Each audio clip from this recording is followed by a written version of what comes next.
context, not just of the ongoing economic war against Venezuela, which has seen sanctions kill at least 40,000 Venezuelans only in the first year alone. Viewpoints expressed in this program are the opinions of the people expressing them and are not necessarily those of Fresh Air Incorporated, its staff, or its board of directors. Hi, this is Al McFarlane, host of the Conversation with Al McFarlane. You're listening to 90.3 FM, KFAI, Minneapolis.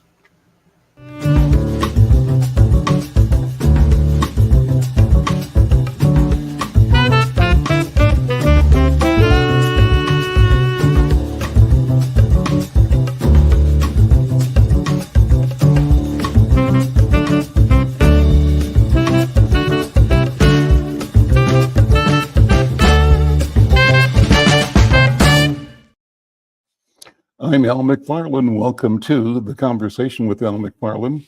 I'm glad to be here and glad to have you along as well. So thanks to KFAI, the mighty KFAI, for creating this space for us to connect with you and to connect with the world. Not only are we connecting here on radio in Twin Cities, but through the internet with people all around the world. And because of our ongoing initiatives as a news organization, McFarlane Media Inside News, we are streaming this program live across several platforms. We're streaming across Facebook, LinkedIn, Twitter, now X, and across YouTube. And in fact, we invite you to be a subscriber to our daily live stream by going to YouTube Minnesota or YouTube /Inside News MN, and simply signing up, becoming a subscriber to this program. And we want you to share and like as well. Well, we want to also create an incentive for you to do that, and we'd like to offer a pair of tickets to a August or September Minnesota Twins game. If you are interested in getting a complimentary pair of tickets to a Twins game, simply put a note in the chat or on your platform, but open your note with just the word baseball, and then ask a question or make a comment about today's conversation, and we'll reach out to you and provide you with a pair of tickets, good seats to a Minnesota Twins baseball game sometime this month in August or in September. Well, a lot is happening in the world. Boy, the world is moving fast, fast, fast. I'm pleased to have my colleague and friend, Jonathan Palmer, hanging out with me today to talk about the world, but also to talk about our community. Jonathan Palmer, how you doing, my friend? How are you? Good to see you. Unmute. You have to unmute. Rookie mistake. I'm so sorry about that. We've been out of the Zoom era for too much. Happy to be here with you, Al. Really, yeah, you're right. There is a lot going on. I mean, this just the past 2 weeks, this chapter in a history book is going to be, 100 pages long at least. In the history of the world, actually, I see you wearing your I voted button. Let's talk about voting. First of all, I haven't voted yet. I'm going to go vote when I get done with the show today. But let's talk about the importance of voting. And I'm pleased to see that you have done that already. What about what's at stake, and why do people need to vote today? I think what's at stake is no less than the future of our country. And today is the primaries here in Minnesota. And so we've got the congressional offices up, as well as over here in Minneapolis, the school board. So what's key is this is going to be who is going to be representing you in Congress, who's going to be able to carry your issues forward. And it is critical to make sure that the person who best represents what you believe, what you feel, is going to be there and going to be advocating for the issues that you find important.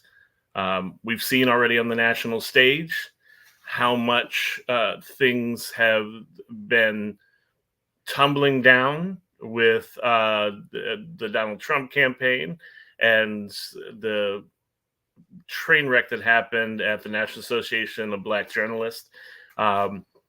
we've seen the great energy that has come with Governor Walz joining the national campaign with Kamala Harris. So there's a lot of excitement in the air. I haven't seen this much energy in a number of years. So get out, vote for who you believe is the best candidate, and really make sure that your voice gets heard.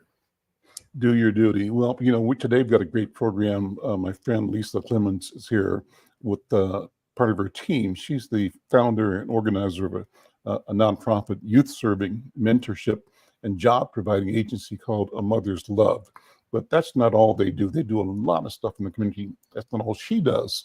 She does a lot in the community, and I'm pleased to have this conversation with her, and through her introduce our community and you, Jonathan, to some exceptional young people who are doing exceptional things in community. Let's bring Lisa Clemens in first. Lisa, good afternoon. Welcome to the Conversation with Al McFarlane, and thank you for all you do with the Mother's Love Initiative. How you doing? Hey, I'm doing good. Thank you so much for inviting us to this show today. Well, give people A Mother's Love 101. Let's give them the basic story. Who and what is A Mother's Love? We're a grassroots organization that set our roots in North Minneapolis 10 years ago now, to do outreach and give a voice to women, mothers, and daughters. That has since evolved since a number of males, men and young boys, have asked to be part of our program and to also be part of our staff. So we offer empowerment, education, um, economics. We do what mothers do, everything. So now we've brought our young people on board. We continue to hear people talk about all of the things, the negative things our young people are doing in community. And we decided to give our young people something to do and a group of people to surround them and say, we believe in you, we love you, and we're here for you. You are, Lisa, don't be embarrassed, but you are an exceptional human being. You are simply amazing. I've known you for a while. I know your family and the great work your family both does and represents. Before we came on, before I signed on, I tried to remember one of the first times we met. Maybe it was the first time we met. I was walking across the street. I parked in the parking lot where UROC is now. And I think, I don't know if it was already UROC or if it was still the shopping center. I can't remember. But I was crossing the street to a meeting that was going on in the Urban League building. Yes. And where I crossed, your brother, Al Flowers, was on the corner getting detained by a Minneapolis police officer. And the officer was trying to, make him do things, just either control him. He was sort of sitting there going this way and that way, but not aggressive towards the officer. But as I walked across the street, other squads pulled up and they came out and they pounced on Al Flowers. And as he was going down, he caught my eye. He said, "Go get my sister. She's in there." I don't think I knew you then. But I walked in and I said, "Is Al Flowers' sister here?" And then you and everybody else poured out to the street to deal with what was happening. One more act of injustice and of irresponsible policing that characterized how police in Minneapolis routinely generated negative energy towards the Black people. Well, but you, Lisa Clemens, were a sworn officer yourself at that time. I believe you were either a Minneapolis police officer or you were an officer with the Minneapolis Public Housing Authority at the time. That's how we met. And so I look at you as a person who is balanced by nature, who's committed to doing the right thing, to serving the community, the whole community, but who's also fearless in standing up where systems and people and processes fail because of design, because of structural racism. You have been a voice that has been unfailing and consistent. So I say that just to introduce you in a way that gives you, praise and credit for being the great human being that you are. And that's not inconsistent with everybody in your family that I met. You got a family of warriors, and I'm so happy to have this conversation today. You can react to that if you want to or not. Whatever you think. I'll say this. I retired from the Minneapolis Police Department as a sergeant. I was retired on that day. I was at one point the supervisor of two of those officers that were on the scene. And they not only charged my brother, they later charged me with obstruct legal process. I never touched one person, and thank God for the video cameras at the Urban League to show that I was telling the truth, and so was Al. But they still put us on trial. We went through a full trial, and the jury, an all-white jury, found us not guilty, as they should have. And in fact, said that case should never have even been in a courtroom nor charged. So I think when people don't understand me, I've been through what many people have been through, even though I wore the blue uniform. I just don't give up on the belief that law enforcement is good. We just don't want bad cops who are in our community to be in our community. And that's a voice that I think you have sort of raised in your brother Al Flowers and all of the family, because I consistently hear a call for good service to the community, and a need to elevate the nature, the quality, and the intent of service that is proper, and also a fierce objection to people's personal or institutional agendas that really dishonor the uniform, dishonor the notion of justice. And I think that's wonderful that you have had both the courage and willingness to go toe to toe to the adversaries of justice and demand justice. And you and Al Flowers have prevailed. So congratulations to you. Yeah, but what else could that come? I met your mom. Man, what a powerful and wonderful human being. And your story out of Chicago. So let's talk about Chicago. You growing up, because I think I'm going to introduce people to you before we bring the young people on. And Jonathan, jump in wherever you want to.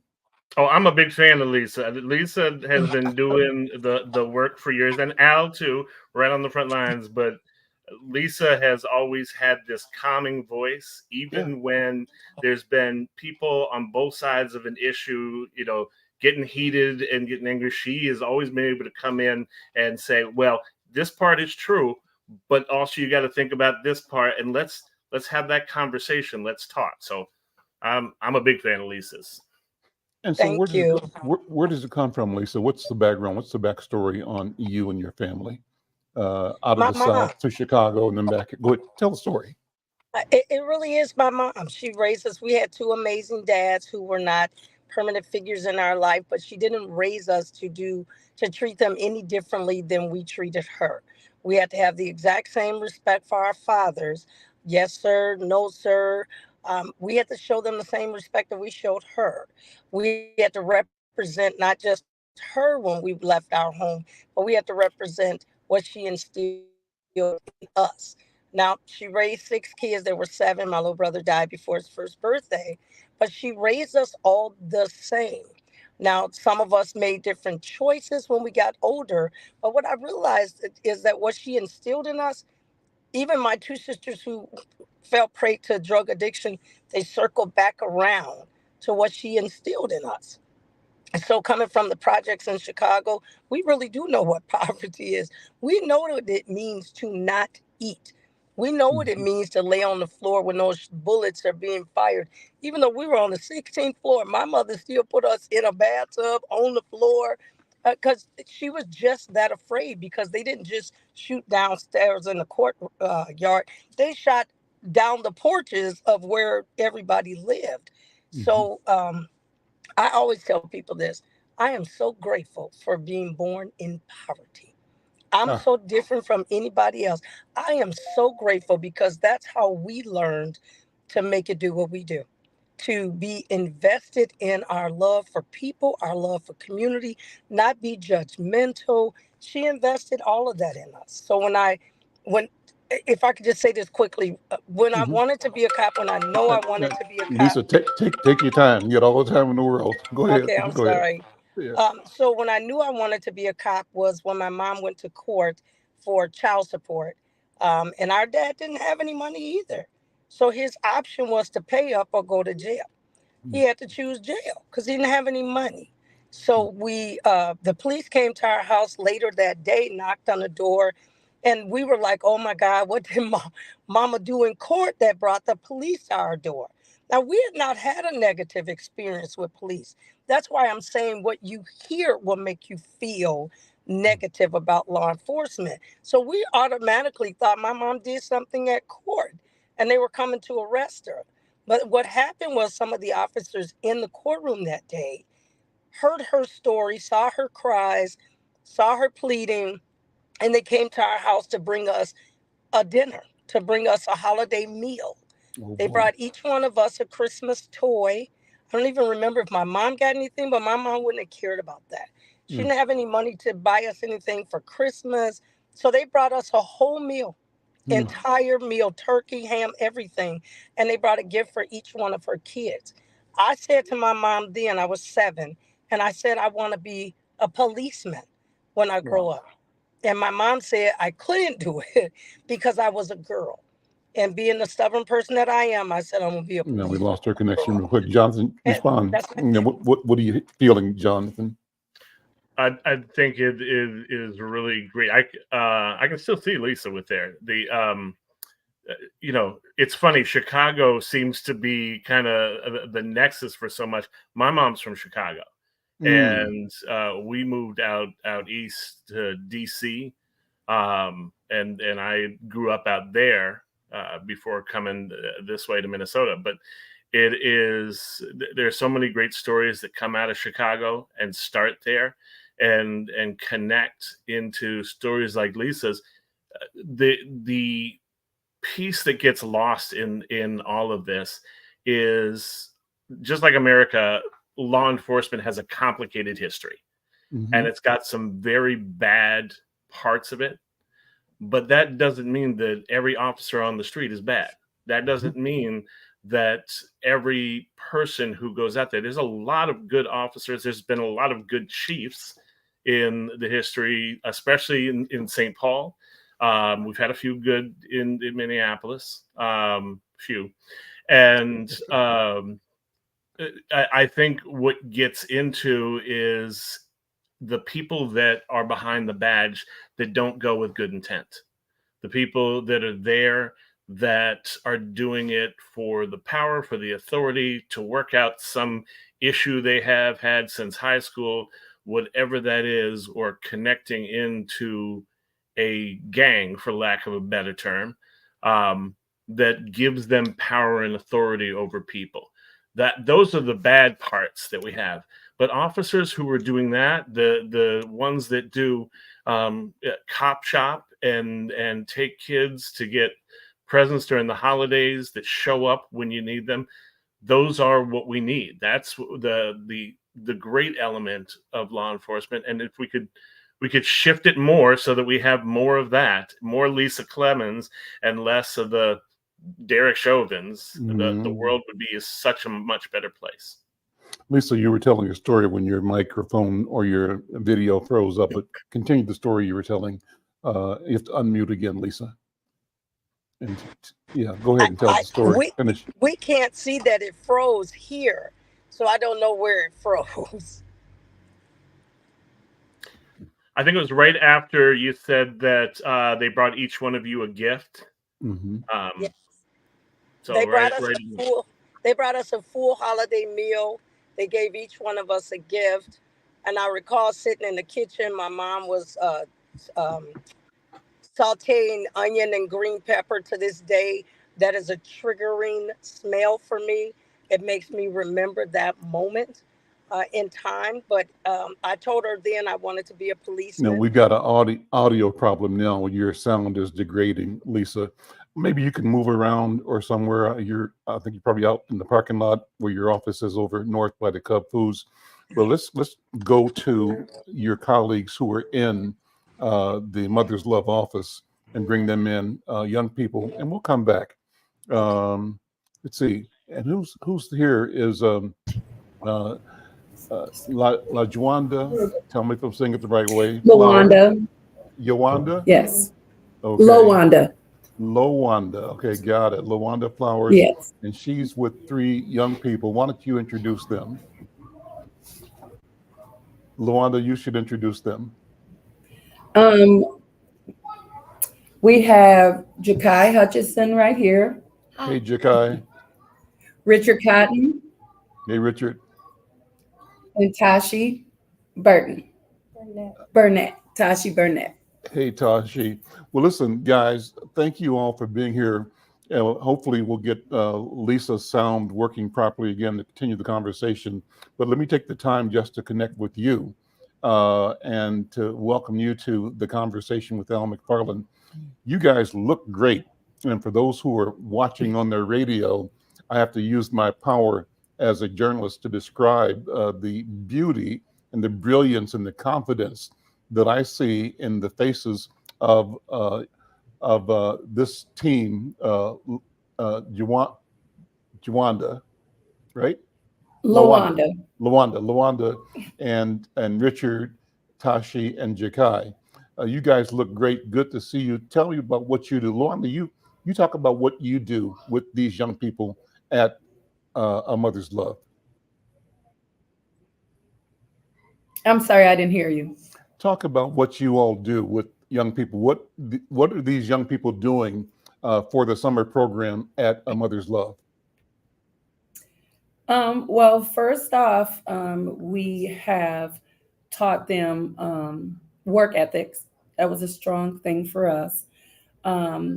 As my sister said before, we had 41 youth employed with us this summer. Her goal was 50, but she capped it at 41. And so next year she's going to go for the full 50. We've had them working at different sites and doing different things, and I'll let them explain that to you as we go further. They did different training classes that they went through. They have worked beside each other. They've created some famous memories with each other by going on field trips with each other and just learning each other and guiding each other in structure and keeping each other uplifted and things like that. It has been amazing to watch and to see young people who want to work. They want to be here. They're not made to be here. They want to do it. And that's amazing. And then if I could speak for my sister, I would say in her mind, she saved 41 children this summer because they could have been doing anything else. But they decided that they wanted to give their time to us and we wanted to give our time to them. And so that was very important for her. That's amazing. So let me hear from right next to you, I guess, is Jakai. Jakai, how are you doing? Okay. Good. Tell me about yourself. How old are you? Where do you go to school and what are you doing this summer? Can you hear me okay? 12. I'm 12. Okay. Yeah. Okay, great. And where do you go to school? I'm going to Coon Rapids Middle School. What kind of work are you doing this summer as part of the A Mother's Love initiative? What do you do every day? And why is this important to you? This summer we're doing like bagging groceries and loaves and fishes. And this is important to me because it gives me a good opportunity to learn a job's mindset. Awesome. And have you thought about what you're going to be when you grow up? What kind of work are you preparing yourself for as an adult? What do you think you're going to be 20 years from now? I wanted to be a police officer. Awesome. Why? Let me ask you why. Because it just inspires me. It inspires you. Okay, and I see Richard is shaking his head, maybe in agreement. Richard, how you doing? I'm doing good. Introduce yourself. introduce yourself. Tell me about you. I'm 14, and I'm here. Well, I'm not gonna say I'm here because I'm gonna say something different. I don't know. I'm kind of nervous. You're nervous? Can we come back to me? Can we come Okay. back to me? Sure, no problem. No problem. And Tashi, good afternoon. Welcome to the program, Tashi. Introduce yourself. Hi. My name is Tashi. I'm 15. Lean into the camera. You're almost on the edge of the camera, so if you can lean to your left a little bit, we'll get a more picture of you. So you're 15. And so what do you do this summer as part of A Mother's Love? What kind of work do you do? Why is it important to you? And, tell me about you. I can't really hear. He said, what kind of work did you do this summer and why is it important to you? We did lots of different stuff. We worked with Louder.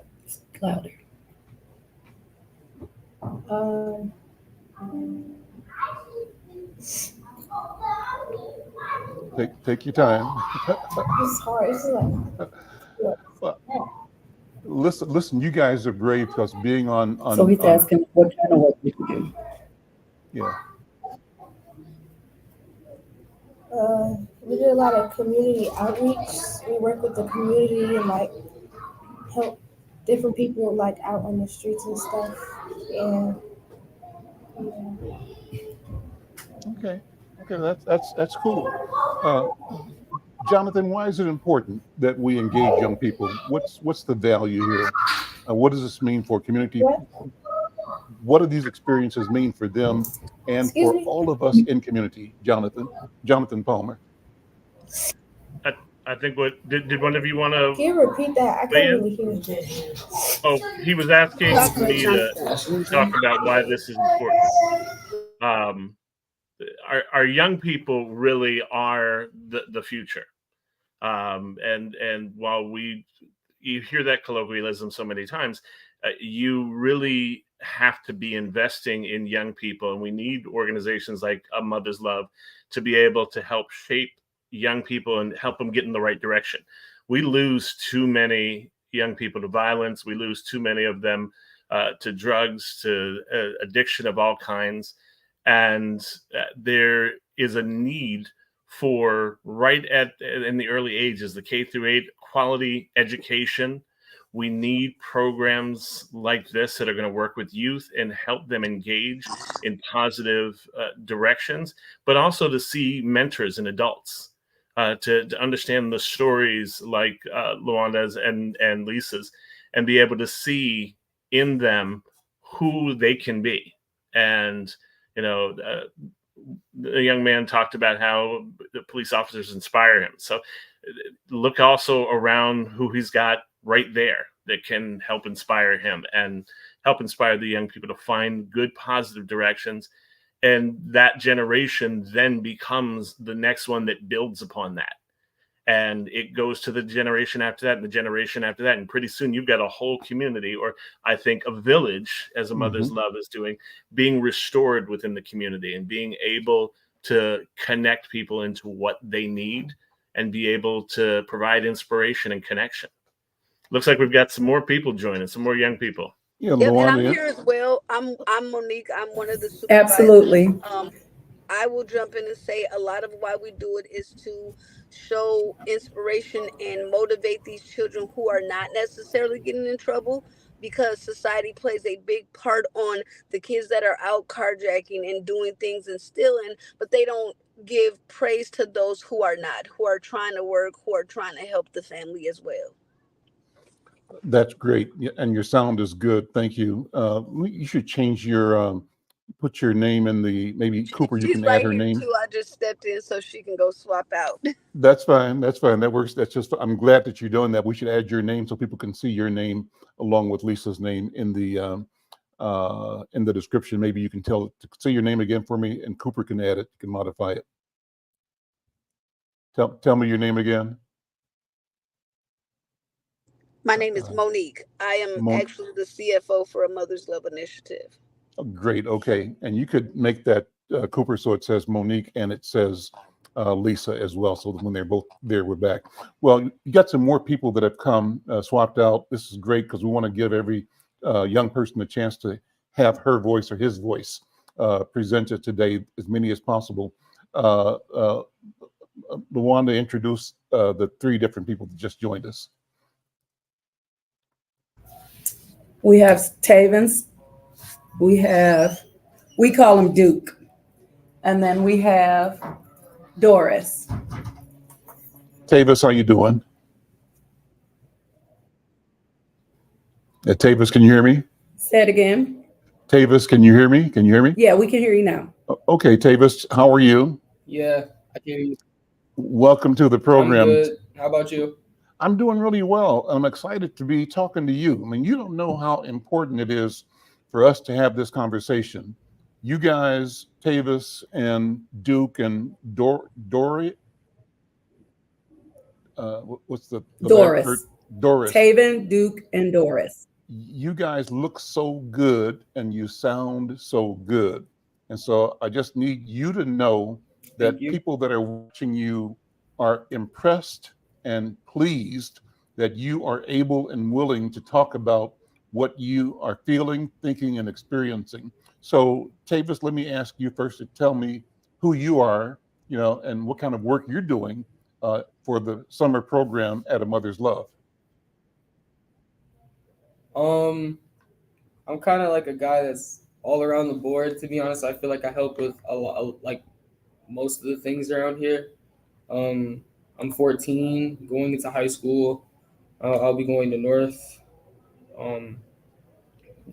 That's where Duke goes. Duke is my cousin, and I play football. Football is one of my biggest interests. I also play soccer.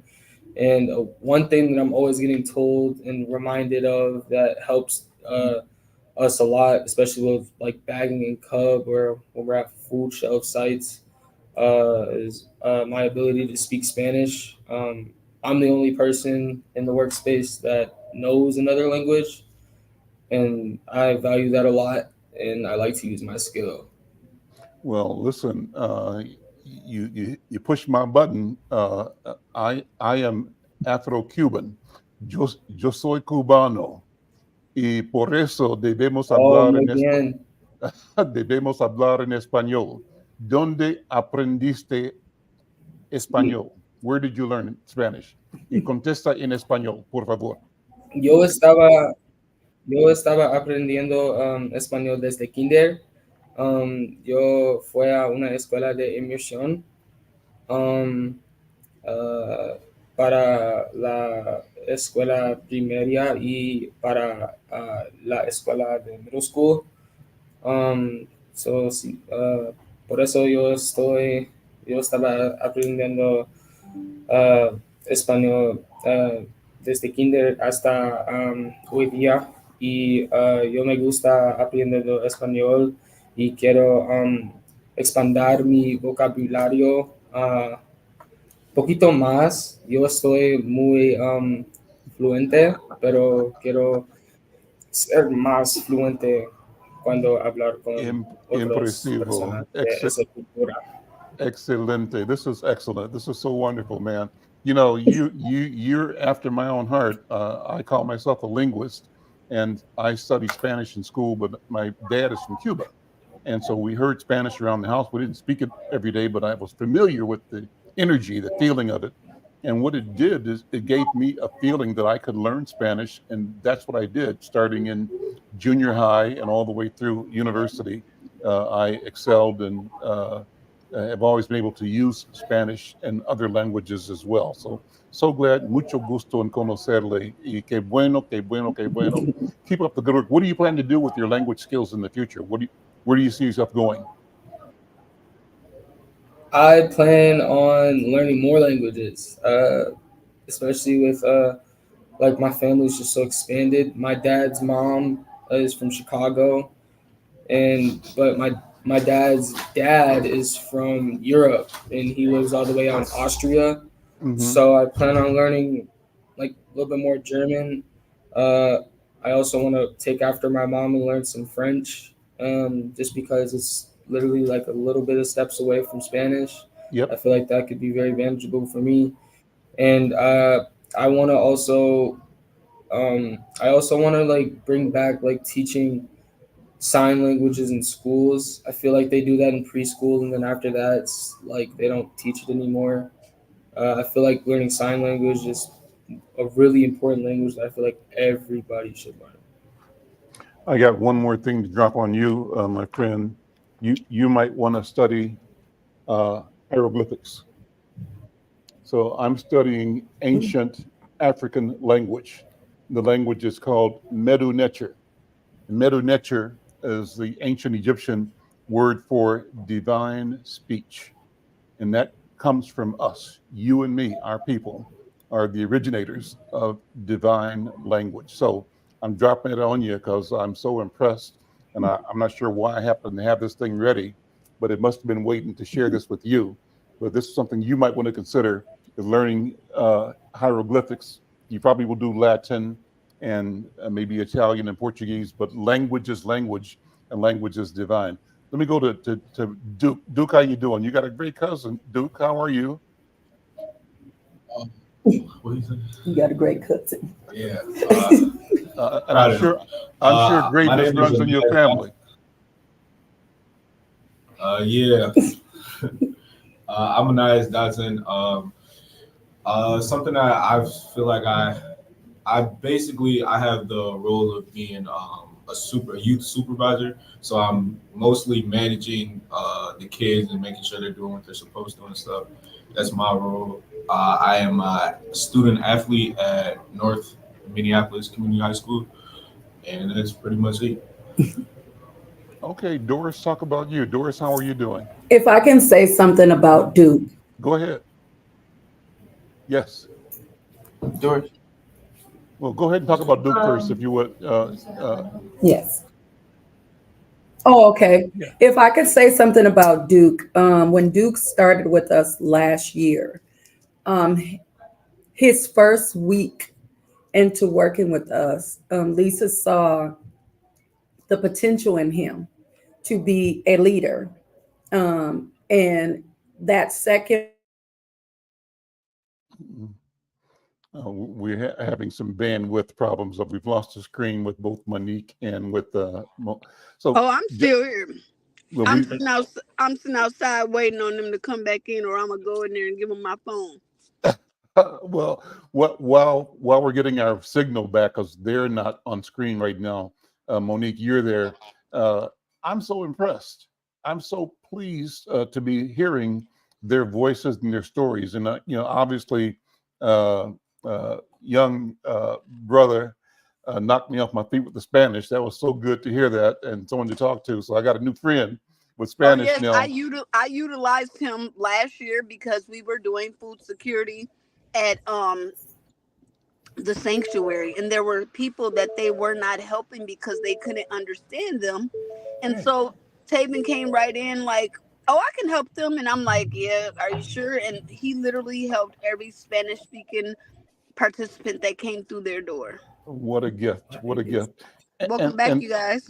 And then what I heard just in that brief about Duke, I heard the confidence. I mean, brother Duke, you got a voice. Yes. You got a golden voice. And so I'm a broadcaster, radio guy, right? I'm a word guy, I'm a writer, but I recognize power when I see it. And brother, there's power in your voice. So what are you going to say about Duke, LaVonda? I was going to say that by his second week of being here, he was Lisa saw the leadership quality in him, and he was instantly made that second week a leader, a supervisor leader over the children. And he has done an amazing job. He continues to do an amazing job. I watch him with some of the younger kids, like Jakai. He gives him confidence. He gives him uplifting talks, and because Jakai is a little nervous about going to middle school this year. And so Duke had a nice conversation with him and just explained to him what to look for and what to not to look for. Sure. And so we're very appreciative of our group of children that we have. We're very appreciative. And let's bring Doris in. Doris, what's on your mind? Good afternoon, and thank you for being here. I'm so glad that you're part of this conversation, Doris. Tell me about you. How old are you? What grade are you in? And what do you do in the program? You can squeeze in if you can. Pull in a little bit. There we go. Yeah. My name is Doris. My name is Doris, and I'm 14 years old. I'm going into ninth grade at Patrick Henry. Really don't want to go there, but it's whatever. I really don't want to go there. But what I was doing here was I was good with the food stuff, making the food and passing out the food and bagging the food, doing that, and bagging the groceries at Cub. I was good at stuff like that. And that's it. I'm really just a real person. Honest. All right. Pretty much it. All right, great. We're going to have some more young people to meet too, or is this are others going to come in? Nope, this is it. Okay, great. Nope, this is it. So, and I'm happy just to have you guys. You guys are excellent. You're wonderful. So my job, just so you understand this, and this is Jonathan's job as well, is to recognize the power and the presence of the Creator in you. So when I see you, even if it's on the screen, Tavis or Duke or Doris or Jakai, I'm looking at the future. When I'm looking at you and I'm talking, I am aware that I am talking to the architect of eternity. You, right now, have a special assignment in creation, and that is that you have an obligation, a duty, and the power to remake the world. And you can make the world in your image. That's what God's do, right? That's what God did. And you, in my view, are a reflection of the work, the power, and the presence of God in the life of every human being on the planet. Jonathan, jump in here. I'm starting to preach a little bit because I get excited talking to these young people. I'm wondering, the young people, are you thinking about what you're doing after high school? Are you thinking into the future? Are you thinking about college? Are you thinking about trades or work? Or what do you want to do? And what lessons from a mother's love are you going to carry with you out further into the world? What I really want to do after high school is just get a decent job, have my own house, own car, and just make sure I'm making a good salary every year, and just make sure I got myself, and just make sure I got it all. I'm not really, because people, like, I ain't gonna lie, I'm not really interested in college, honestly. I just want my own car. I just want to, after high school, I just want a job and have my own house and own stuff, and just get through it by it. Who have to go next? I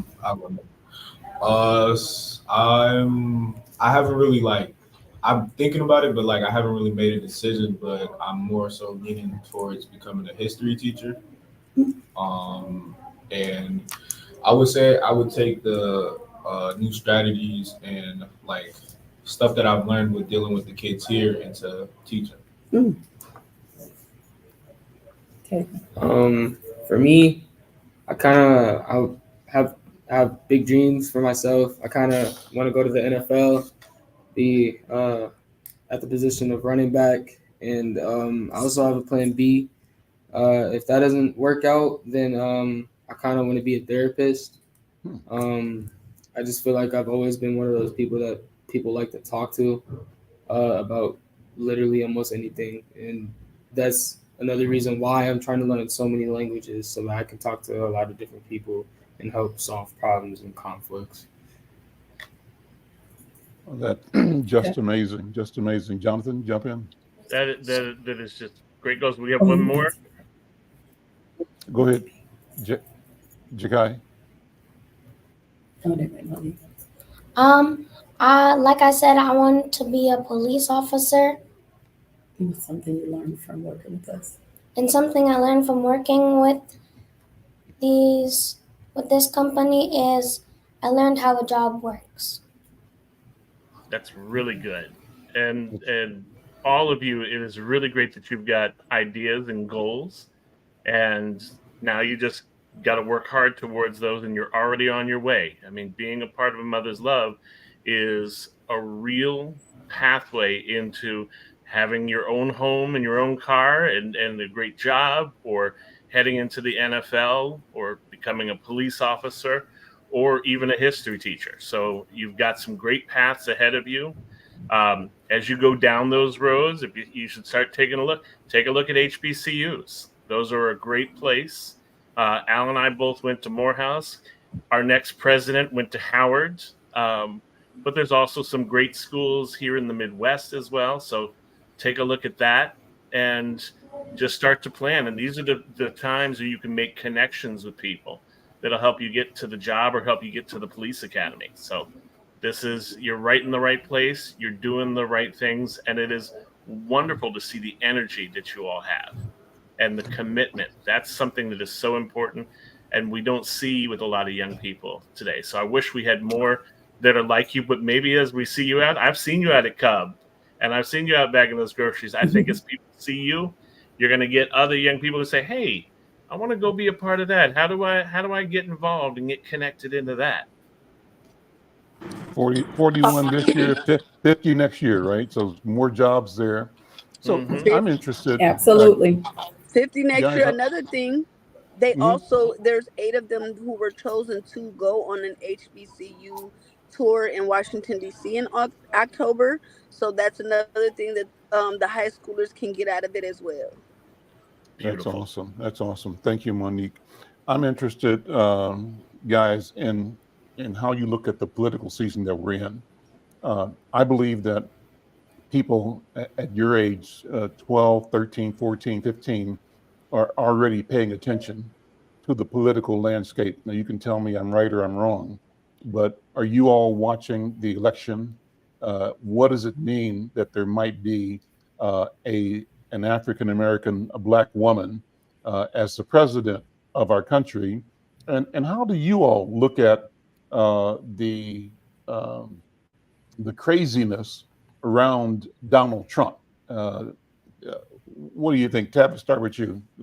Are you into politics at all? Does politics matter to you? I've been following pretty close with it. I've been following really close with the election. My mom is always bringing it up to me. But it's something that I feel like I should definitely get, like, even just like the slightest more involved with. So I'll work on that. But I think that this is great. I think that having an African American woman as the president of the United States, she'll be the first to ever do it, and I think that she'll do a really good job.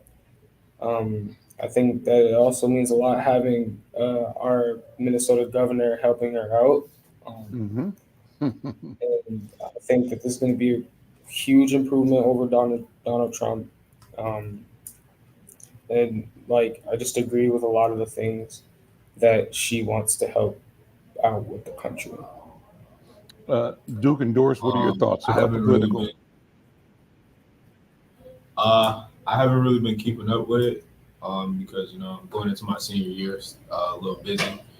But I think it's going to mean a lot. It's going to change a lot of things, especially if it happens. It's going to bring a lot of power to our country for sure.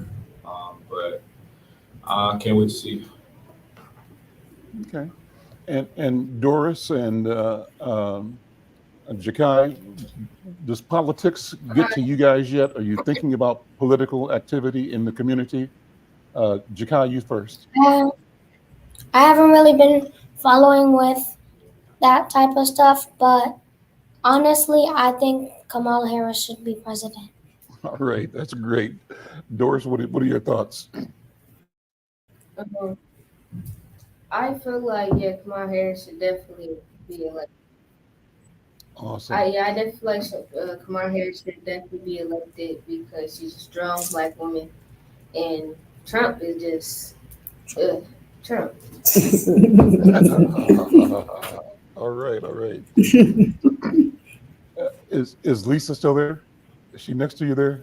she inside? No, she's over here teaching the kids how to change a tire. There we go. Okay. Never stopping to work, right? There we go. Oh, that No, is so important. Yeah. Oh, So Jonathan, let's me and you have a conversation for the sake of these young people. I think that what Jonathan and I do on this broadcast and other programs is talk about affairs all over the world. And the point is, Tavis, we believe that our voices matter. We believe that we have a right to talk about anything and everything on the planet in creation. We believe that between us and among us, we've got solutions to help solve problems in the world. And we believe our job is to encourage the Tavises, the Jakais, the Dorises, the Richards, and the Tashas to understand that you have unlimited power, that you have access to knowledge that is phenomenal, that the world didn't have. You have in your telephones, in your smartphones, access to global university libraries and resources that none of us had growing up. So the world is really different. Jonathan, so as we sit here in our responsibility as elders, how do we talk about what's happening on the political scene right now? Here's what I think. I think we're both in a great place and in a dangerous place. Why is it great? Because of what Jakai and what Tavis and Doris said and what Duke said, that we have the chance to see a Black woman become the leader of the free world as the president of the United States. But it's dangerous at the same time because we know that there are people in this country that do not want Black people to achieve, to excel, to experience freedom, and to know power. We know there are systems that are organized to prevent us from being our best selves. But despite that, we know that we have the power, and we believe that change is both inevitable and change is near. What do you think, Jonathan? What can we say in our conversation that inspires these young people to pick up the mantle and be their best selves? I think you're spot on, Al, in terms of both the danger and the opportunity here. And I think when you look at the example that Kamala is setting, that Tim Walz is setting, and being able to push through those barriers and push ahead. I mean, Kamala Harris getting elected has so many ripple effects. If she does, Tim Walz goes to DC, and then Peggy Flanagan becomes the first Native American governor. I mean, there's a huge piece here. And what is so important is that women of color are at the forefront. Mm-hmm. Women of color have been the center point of our families. They've been the center point of our communities. They have been the ones that have led the charge, that have organized, that have helped keep us on the right paths. And so I think you look at a Kamala Harris and you can see, I hope each of these young people can see themselves in that and see the opportunity that she is blazing that trail and kicking through doors and bursting through glass ceilings to be able to say, this is possible. And while there are forces at work, I don't think she's going to be deterred. And I think the energy of her campaign and the people that are supporting her, I think you are seeing history in the making right now. And this is going to be the opportunity that opens so many pathways for young people, but especially young people of color. And because you're on this program, Jakai and Doris and Duke and Tavis, you and Richard, Tashi, because you're on this program right now, broadcasting live on KFAI, thousands of people listening to you, maybe more over time will be watching you on YouTube and on Facebook and on LinkedIn and on X. You and your voice are part of history. That's the message from me to you, that the words that you're saying right now, the ideas that you're sharing are going into creating a future for everybody. You know, do any of you guys know who Bobby Joe Champion is? Is anybody familiar with Bobby Joe? Okay, talk Hey, about Al, Bobby we Joe. got some blowers in the house. That's Hey. where Bobby Joe come from. Go ahead, Tavis. You know who Bobby Joe is, right? I don't know much about him. I heard about him from my mom. Okay, let me tell you what the deal is. Jonathan, you talk about succession, Jonathan. Let's have a lesson about power shift. What's happening now? Jonathan, you go ahead. I think you're seeing a lot of movement that is happening. And Bobby Joe, Senator Bobby Joe Champion, being from the North Side and becoming president of the Senate, again, we're talking about blazing trails. We're talking about opening the doors and people recognizing the both experience and the leadership that comes out of the African American community and other communities of color, and the opportunity to normalize this. It is great that Kamala Harris will be the first Black woman president. But I look forward to a day when that's not remarkable anymore, when that's commonplace. You know, Barack Obama was the first Black man that was president. So we've got to keep going in that direction. And Bobby Joe Champion is one of those trailblazers that's pushing through that door. My classmate Raphael Warnock is one of those that pushes through those doors. So we've got people on the national stage and on the local stage that are saying, you can do this, that are showing the examples for these young people. And I want the young people to take a look around at who's leading your organization.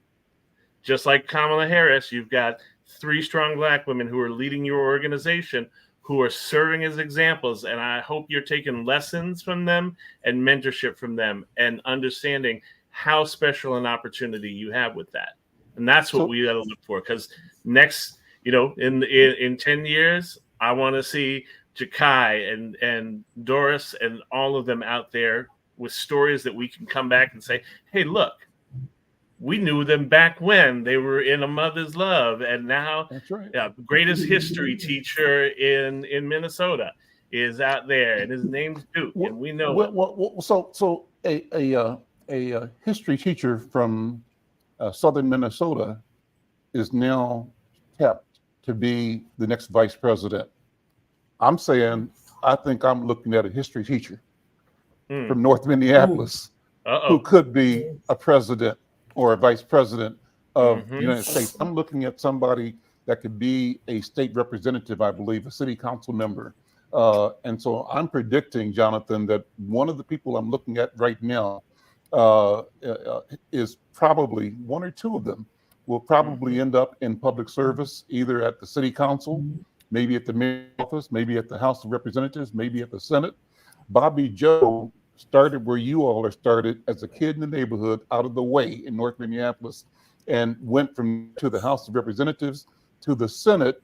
Then he became the president of the Senate. If Walz wins, the president lieutenant governor goes to become the governor, a Native American woman. And guess what? Bobby Joe Champion from North High School becomes the first African American lieutenant governor in the history of Minnesota. You guys got a lot to work with, a lot on your shoulders, but I know that you're equal to the task. Look, we're out of time. It goes so quickly. I want to thank you, Lisa, and thank you, Lawanda. Thank you, all of these brilliant young people.